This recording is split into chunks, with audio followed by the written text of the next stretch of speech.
think so. I think we don't have so many people that we're in trouble. Okay, thank you. Okay. Yeah.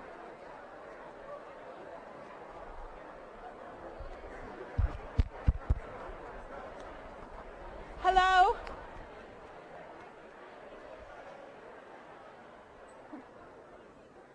Welcome to Personal Choice and Global Transformation. My name is Kate Holbrook. I am the head teaching fellow for the course. And we will get started as soon as Brian Palmer shows up. We are just waiting for him. This doesn't bode well, actually. It looks like this is a note from him. This is his handwriting.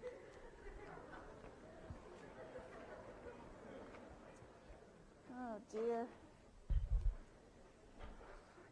He says, "Hi, Kate. I've been so depressed by the state of the world that I can't give a lecture today.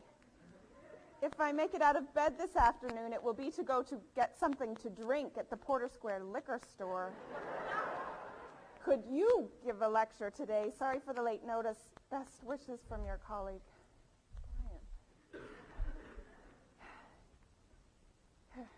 Well, I think I probably could give a spontaneous lecture. Howdy, Kate. Oh. Howdy, Kate. Brian, are you okay? I haven't been better all term. Brian, do you remember? Do you remember you're supposed to be giving a lecture right now?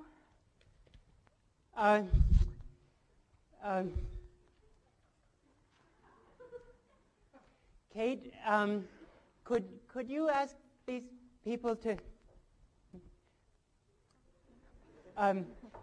go home? I need to take a nap. Brian, why don't you tell me what's wrong? I'm your colleague. I could keep it just between us. Okay, well, just between us, I was eating my blueberry pancakes this morning, and I was reading the Human Development Report 2003 from the UN Development Program that I like to read for breakfast, and there I saw the statistic. It said that 1% of the world's population receive as much income as the richest 1% receive as much income as the poorest 57% put together. I mean, that's depressing. That 1% get as much as 57% of the world's people put together. It's a horrific injustice. But I'm not quite sure how your getting drunk is going to help the world's impoverished people. Well, and then I was having some strawberry waffles with my blueberry pancakes, and I was reading the yearbook of the Stockholm International Peace Research Institute, and in the most recent edition they say that the United States accounts for 43% of the world's military spending. 43%. That's more than the military budgets of the next 15 countries combined. And I mean, I was depressed. I understand why you're depressed, but I think you should give a lecture. And then there's all the wars in the world, the violence, the shanty towns, the racism, the domestic abuse, the alcoholism.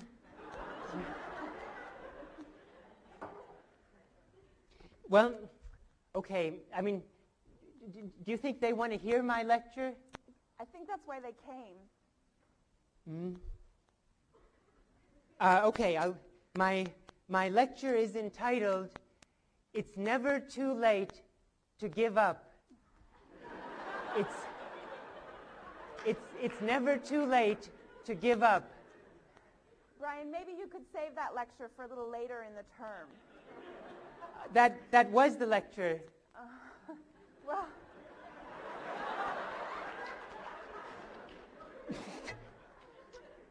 with that short lecture behind us, maybe we could give the students a general overview of the course then. What were we going to talk about? Yeah, you were going to say something about the history of the course, what makes it unique, what the subject is. Then we were going to walk through the syllabus to discuss our interview guests, readings, films, and assignments. Okay. Yeah, well, this has perked me up a little, and I'm feeling a bit better, so maybe we can try that. I thought that since this is a course in the study of religion, we could begin with a sort of secular ritual. You know the way that authors generally often dedicate their books. It may be to the memory of someone recently deceased. It's less usual to dedicate a series of lectures, but it's sometimes done, and I think it adds a certain seriousness, a certain sense of purpose to do that. Since this is a course on courage, among other things, I would like to dedicate this course to all of you as you seek to live courageously in the years ahead. You who are ready to take risks on behalf of others may always find the strength that you will need.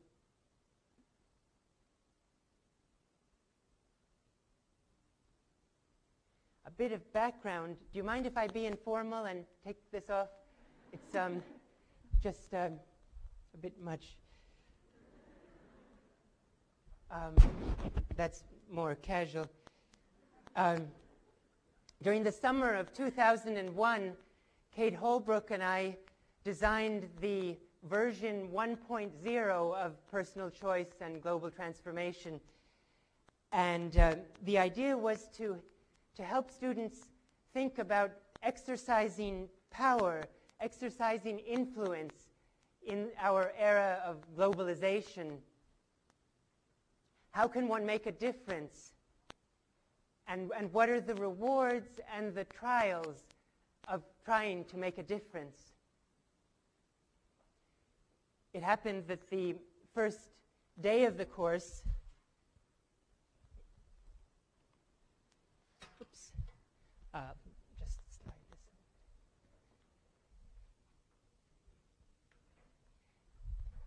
It happened that the first day of the course was September 12th, 2001. And you may remember there was something terrible going on then.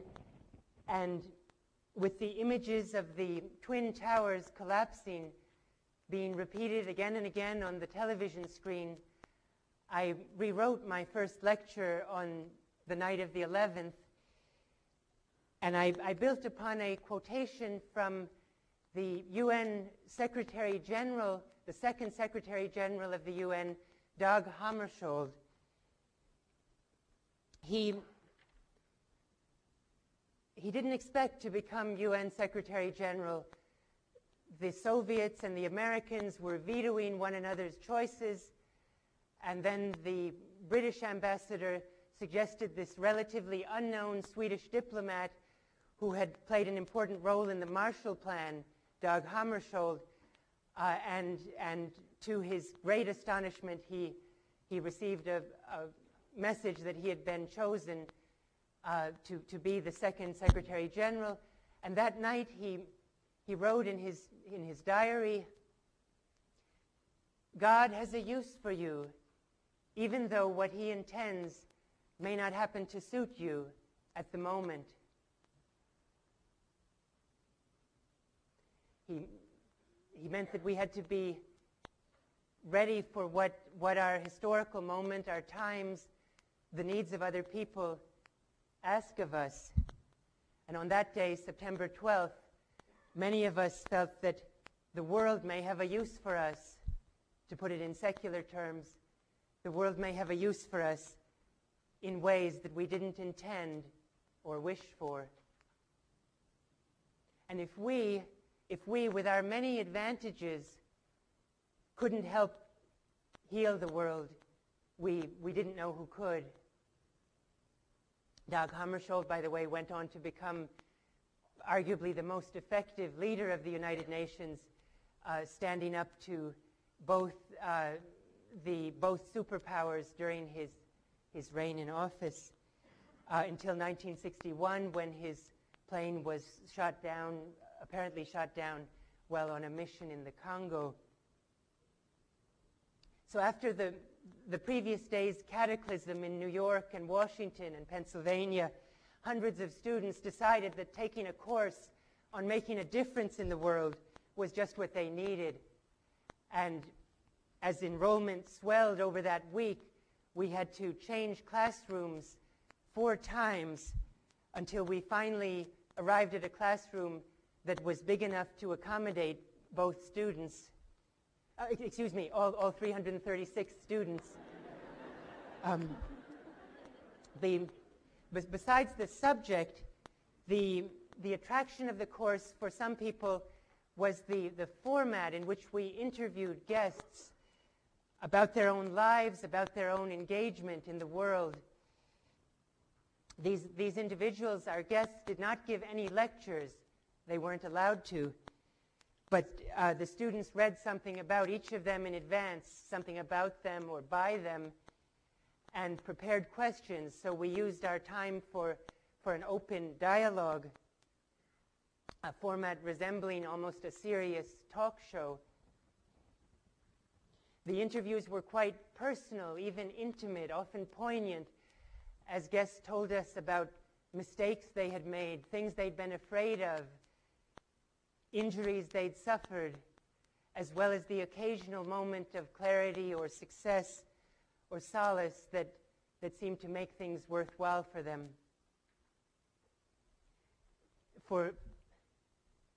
How is the sound in the back? Is it booming in your ears or a whisper? Okay, up. Oh, good. I always like to turn it up, as you noticed with the music. For example, we had the former Secretary of Labor, Robert Wright, and someone put the question to him, how did he become this rather gutsy, tough individual that he is? And he thought back to the time when he was a child, and his little sister had come to him in tears about their neighbor. Their neighbor was a very mean person, and he had just threatened to kill the Reich family's dog. And the 2 little children, Bob Reich and his sister, decided to go confront this neighbor on their own. And they did. And the neighbor withdrew the threat. And Bob Reich said that at that moment he felt proud and centered and full of life, almost ecstatic, and that he realized he didn't have to be afraid of anyone in the whole world.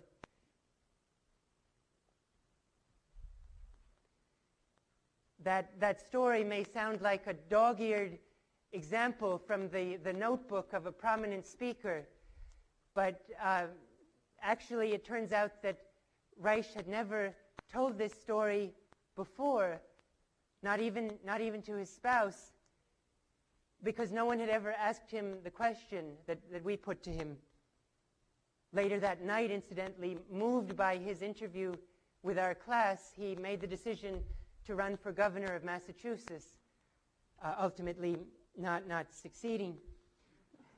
Such moments of open-hearted personal witness are really the very glowing heart of this course.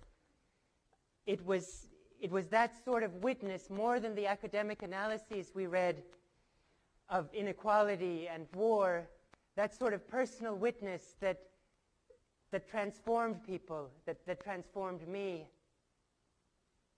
The writer Jonathan Kozol, who was one of our guests, he has commented on this way that personal example, meeting and speaking with people face to face about their lives, can have a transformative power.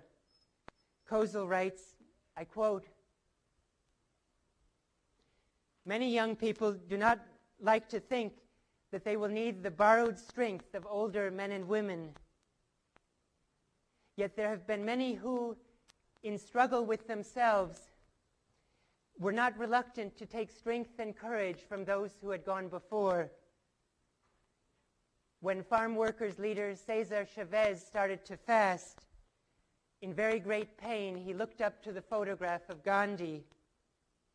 When Gandhi went to prison in South Africa in 1908, he read the words of Thoreau and St. Francis.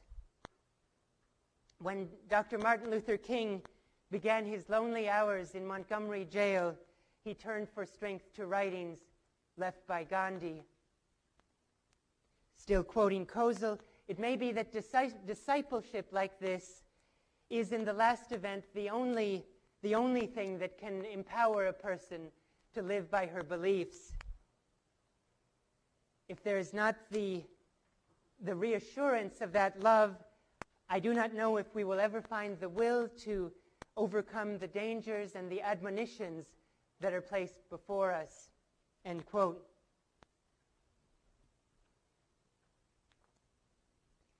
Kate and I used a similar format for a course last spring, which also attracted a large number of students, 500, and that led to a certain amount of media attention.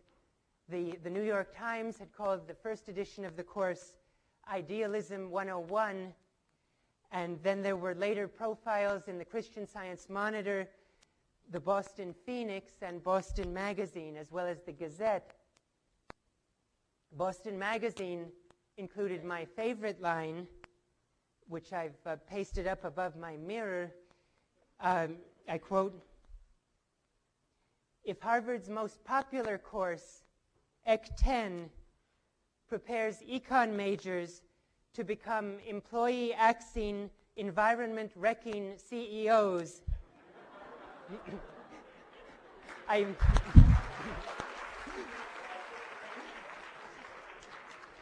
I see that some of you have taken Ec 10.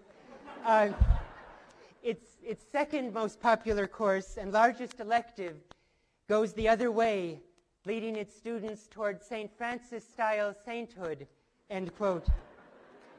The course, the magazine continued, is, quote, "taught by the slim, wispy-voiced, and vaguely monkish Brian Palmer."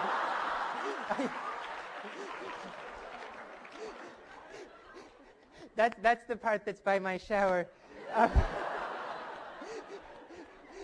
Truth be told, my friends burst into laughter when they read the part about me leading anyone towards sainthood, but they got the wispy-voiced part right, I think. And as for poor dear St. Francis, yes, indeed, this is a course about courage, love, and sacrifice. But perhaps it is also a course about happiness. And St. Francis wouldn't have disagreed with that either. For him, as the French philosopher Simone Weil writes, the love of poverty was not at all ascetic, but rather it gathered and savored in their plenitude all the joys that offered themselves. But this course is about the happiness achieved by dedication and purpose, the happiness that comes with a self-forgetting devotion to a project larger than oneself. To quote a secular philosopher, the one who has a why to live, Friedrich Nietzsche remarked, the one who has a why to live can manage with almost any how. In our course this spring, we meet and interview persons of passion and dedication. And we do this to learn two things: how to live with purpose and how to make a difference in our troubled world. Those two aims, to live with purpose and to make a difference are perhaps the most vital questions that many of us ponder during our years at Harvard. The fact that these vital questions are seldom given sustained academic attention in the university world might be considered curious, not to say terrifying.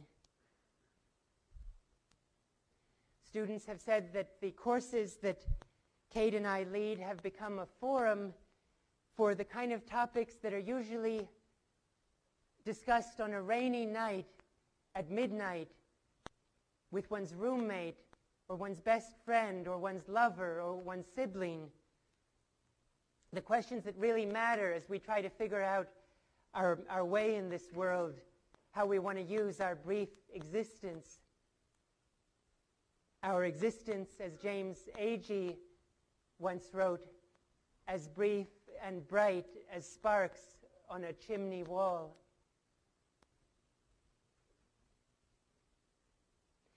The subject of the readings and of the course as a whole is how we use our lives. As the psychologist Robert Coles once wrote, I quote, "In this life we prepare for things, for moments and events and situations. We worry about wrongs, think about injustices, read what Tolstoy or Ruskin has to say. Then, all of a sudden, the issue is not whether we agree with what we have heard and read and studied. The issue is us and what we have become." Here we might remember a comment, an edifying comment by Lily Tomlin. "When I was young," she said, "when I was young, I told myself that when I grow up, I wanted to be somebody. Now I see that I should have been more specific." If she'd only taken this course.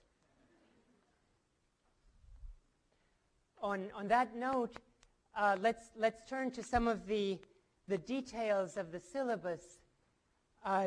Does everyone have a copy of the syllabus? Is anyone missing a syllabus? Okay. We have a few more somewhere, so don't despair. Maybe if you're missing one now, you can look on with someone seated nearby or standing nearby. I see that I should have printed more than 35 copies.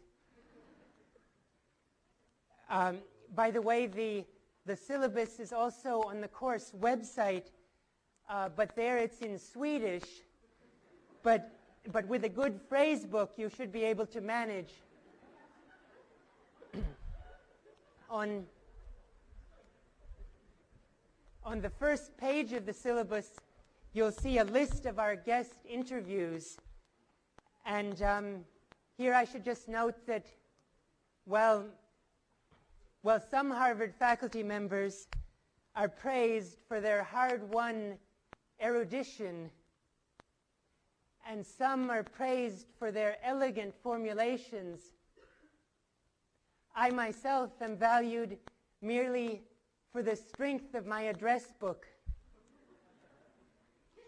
We have assembled so many leading intellectuals, politicians, business people, and artists that I'm starting to get worried voicemails from people who were not invited.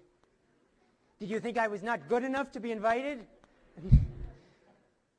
So at this point, I thought that I and Kate Holbrook together could say a word about who these guests are, since not all of the names will be immediately familiar to you. I can start with Cynthia Enloe.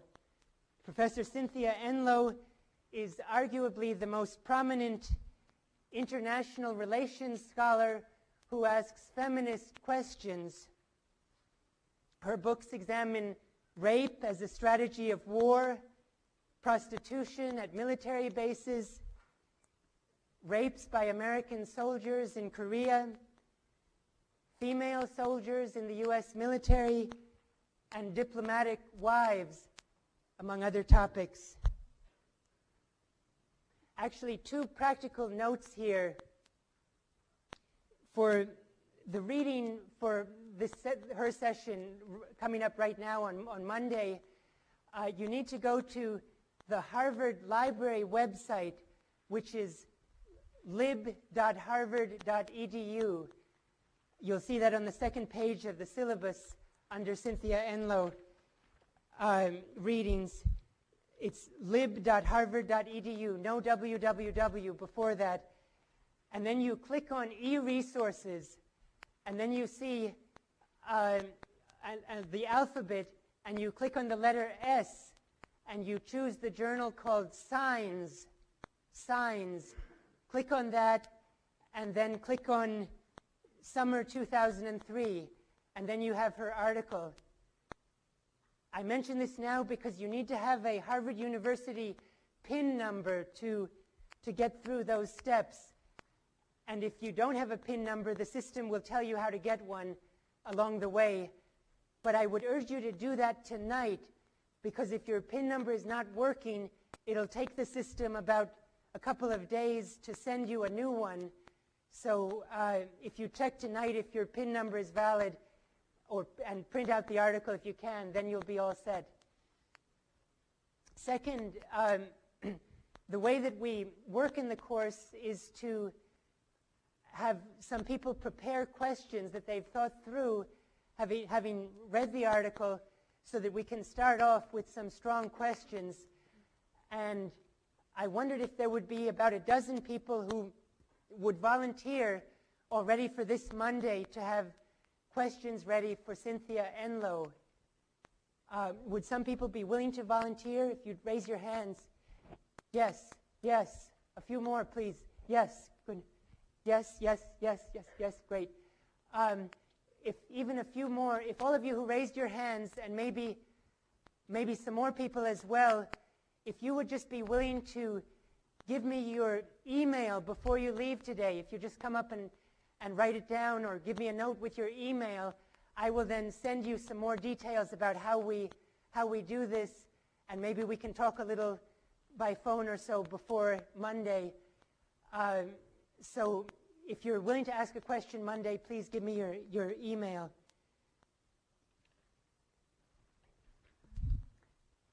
Swanee Hunt will be our guest after Cynthia Enlow. She served as U.S. Ambassador to Austria under President Clinton, where she assisted women activists during the conflict in the Balkan states. She now continues her dedication to supporting women peacemakers, as she is director of the Women in Public Policy program at the Kennedy School. Robert J. Lifton might be described as a psychohistorian. That's 2 words, not one. A psychohistorian. He is famous. 1 word, not 2. Sorry. My apologies. That's 1 word, not 2. A psychohistorian is someone who uses the insights of psychology to look at history and current events. He is famous for studies of the doctors who worked for the Nazis during World War II in Germany, of the medical aspects of nuclear war, of suicidal sects, of Hiroshima and Vietnam. And we will read his work on apocalyptic thinking in an age of terrorism. Jennifer Leaning is director of the program on humanitarian crises and human rights, and she's a founding member of Physicians for Human Rights. She is an authority on questions of humanitarian crises, medical ethics in emergency settings, and humanitarian law. Dr. Leaning travels to war zones to learn what is really going on and what needs to be done to save lives. Juliet Shore is a professor of sociology at Boston College. Her work focuses on questions of lifestyle in the United States. Which of our habits make us miserable, and what can we do to change them? She is a co-founder and board member of the Center for a New American Dream. Next, Dan Matthews the International Campaigns Director of People for the Ethical Treatment of Animals. Matthews was portrayed in an article we will read. The piece begins, I quote, "To the Costa Mesa thugs who used to beat up Dan Matthews, the fat gay punk kid grew up to save lives and jet set with Pamela Anderson. How's about you?" Matthews, a former photo model, plans to lead a protest while he's with us in Cambridge under the title, "I would rather go naked than wear fur."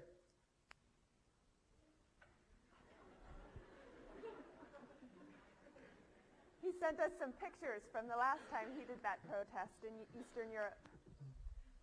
Paul Farmer's work focuses on treatment for diseases that primarily affect the poor, like tuberculosis. And he writes about health and human rights, the way social inequalities lead to people dying of easily treatable diseases. Dr. Farmer is chief of the Division of Social Medicine and Health Inequalities at the Brigham and Women's Hospital here in Boston. And he's also medical director of a small hospital in rural Haiti. Judith Herman is professor at Harvard Medical School, and she specializes in the psychology and psychiatry of violence. She is a leading expert on post-traumatic stress, child abuse, domestic violence, and the relation between psychological theories and women's empowerment. When a Swedish sociologist attempted to select the 3 most important social critics in our age of globalization, she chose Noam Chomsky, Arundhati Roy, and Naomi Klein. 2 of those will be our guests here in Science Center B, Noam Chomsky and Naomi Klein. And the third, Arundhati Roy, we read an article by her later in the course. Naomi Klein is a Canadian journalist whose book, No Logo, Taking Aim at the Brand Bullies, was an international bestseller translated into 25 languages. We are fortunate that this hard-to-book public intellectual superstar will be flying in from Toronto to have a discussion with us. As you may know, Robert Wright served as Secretary of Labor under President Clinton. And during Clinton's second term, Wright resigned his position, which he loved, so that he would have more time to spend with his sons before they graduated from high school and left home. He's currently a professor of social and economic policy at Brandeis University. Aoi Choying Drolma is a 32-year-old Buddhist nun rock star who performs Tibetan chants for international audiences, connecting Westerners to Tibetan culture and music. With the income generated by her concerts and CD sales, Choying has addressed the lack of educational and development opportunities for Buddhist nuns from villages in Nepal, Tibet, and India by establishing the Arya Tara School for nuns in the year 2000. Next, Lawrence Summers has been the president of Harvard University since July of 2001. Summers served as a professor of economics at Harvard from 1983 to 1991. Then he took a leave to fill such positions as chief economist of the World Bank and U.S. Secretary of the Treasury. Trained in business, Chetna Sinha will be joining us from Maharashtra, India. There she has organized microcredit banks as self-help associations of very poor women. She is a leading social entrepreneur, one who puts the skills and ingenuity of the business world at the service of the dispossessed. When Jamie Johnson was a kid, his classmates found his dad's picture in the Forbes list of the 400 richest Americans. And this Johnson & Johnson heir learned for the first time that he was rich. Observing the pathologies of inherited wealth, this recent NYU graduate made a film called Born Rich, which some of you may have seen recently on HBO, a documentary about young inheritors. And we will interview Jamie about his astonishing film and about the new film that he is working on money and class in America. We will watch also the film Born Rich before his visit. Eugene and Jacqueline Rivers worked together to help high-risk youth and their families in Dorchester's Four Corners neighborhood. Eugene Rivers is pastor of the Azusa Christian Community. Jacqueline Rivers is the executive director of the National 10-Point Leadership Foundation. Together, they've changed an area with one of the highest crime rates to 0 juvenile homicides. After 25 years of working successfully in traditional jobs, Debbie Little decided that even though she felt her work contributed to society in substantial ways, and even though she participated in a lot of volunteer work, she wasn't on the right track. Slowly, she began to take courses at Episcopal Divinity School. 2 days after her ordination, she filled her bag with sandwiches, chapsticks, and socks, and she set off to talk with people who live on the street. Now she is pastor of Common Cathedral, which is a church community for the homeless. She leads them in Bible studies, and she spends 2 to 4 hours every day on the street talking with people who live there. Called the most important intellectual alive today by the New York Times, Noam Chomsky is equally renowned as a linguist and as a social critic. In the global movement of skeptics of neoliberal corporate-led globalization, his is the most celebrated and perhaps the most significant voice. He has visited my courses twice before, and I particularly remember an observation he made during the first visit when he said that with thousands and thousands of nuclear weapons in the world, it's a near miracle that none has obliterated a city since August 1945. Sooner or later, he said, it will happen again. Gene Kilbourne is what the Boston Globe described as a superstar lecturer. Dr. Kilbourne is nationally recognized as an expert on addictions, gender issues, and the media.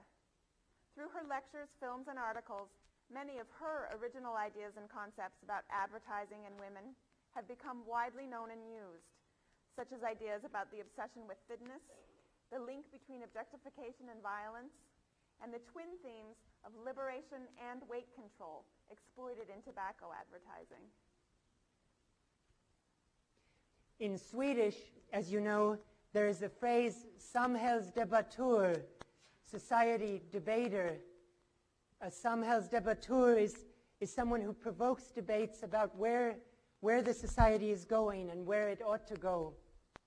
Alfie Kohn is a great samhällsdebattör, challenging widespread beliefs about competition, about testing and educational standards, about military solutions to global conflicts.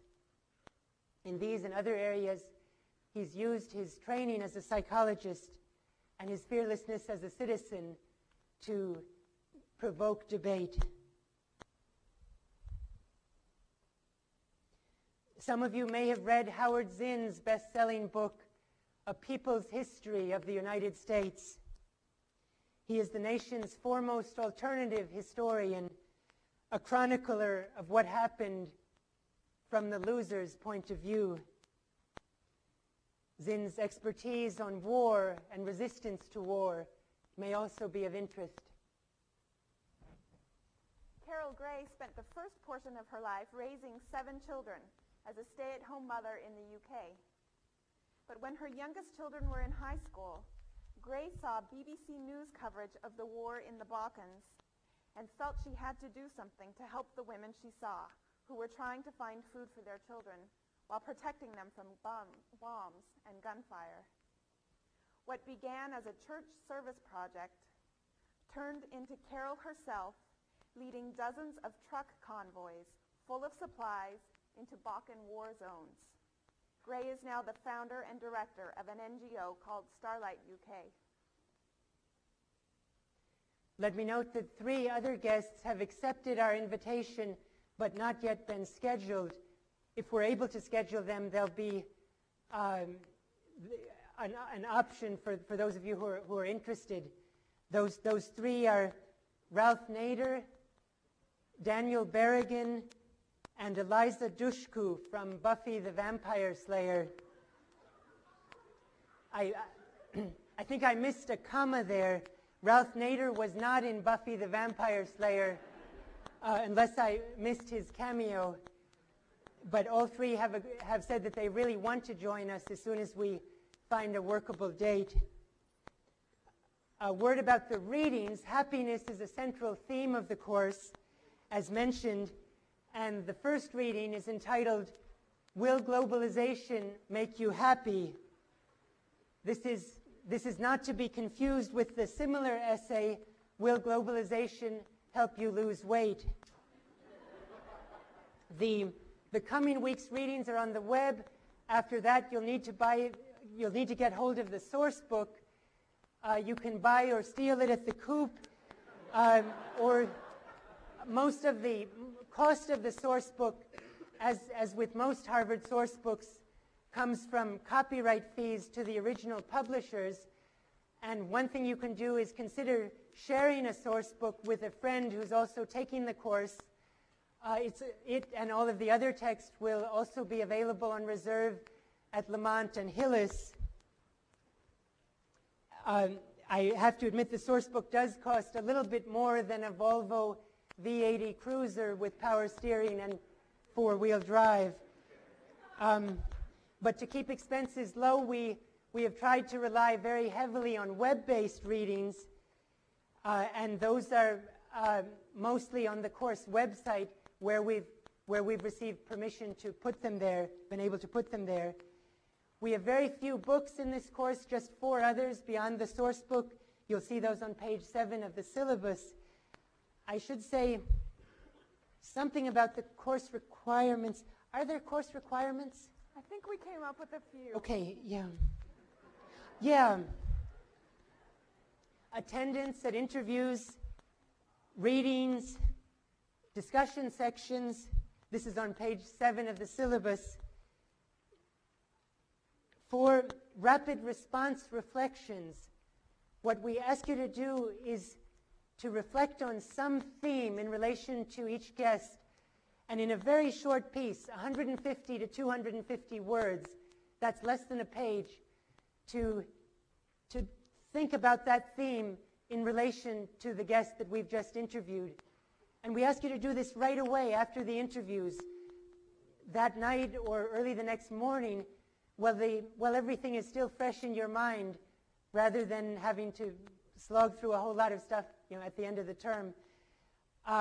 So these are very brief assignments that will enable us to integrate what we read and what we talk about in section and what we have here in the interviews.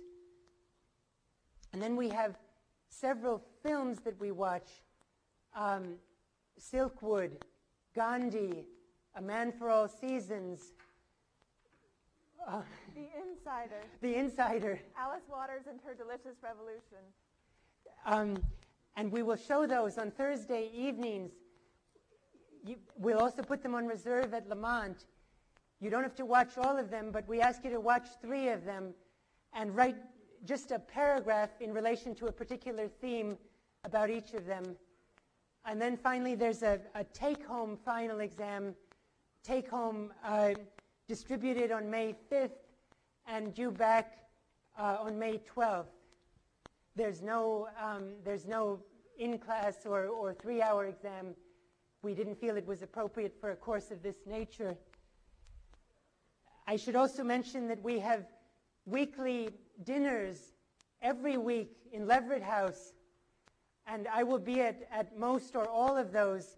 Those are Wednesdays at 6 o'clock in the Leverett House private dining room, starting this coming Wednesday. Wednesdays, 6 o'clock, Leverett House, private dining room. And that's a chance to talk with classmates more informally about the course and to talk with me, raise questions. The dinners contribute to our vision of this course as something of a model of what democracy might look like. The university, not just as a space for training in individual competitive agility, but the university is a place for community, for learning the skills of deliberation, of discussing important questions together, of defining common ends together, of building a shared life. And with apologies to the gods of Harvard, not all of life needs to be lonely competition. My office hours next week, if you need any kind of papers signed or such, or just want to talk about the course, Tuesday, February 10th, 4 to 6 p.m. Tuesday, February 10th, 4 to 6 p.m. in Barker 308. The address and our emails and phone are on the top of the first page of the syllabus. This is the last course that I will lead at Harvard. Kate Holbrook and I have labored to make it as rich an experience as possible for you. We wish you a semester of joy, wonder, and of course, courage. And at this point, we will open to a very brief couple of questions or protests. Please.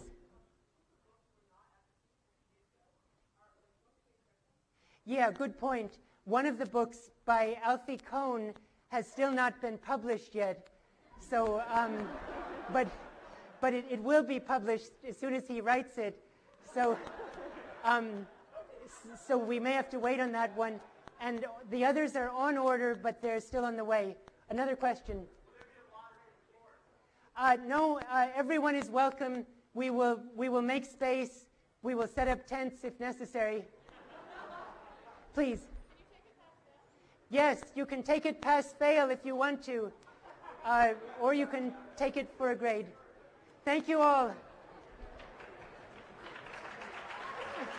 I think we pulled it off. Yeah.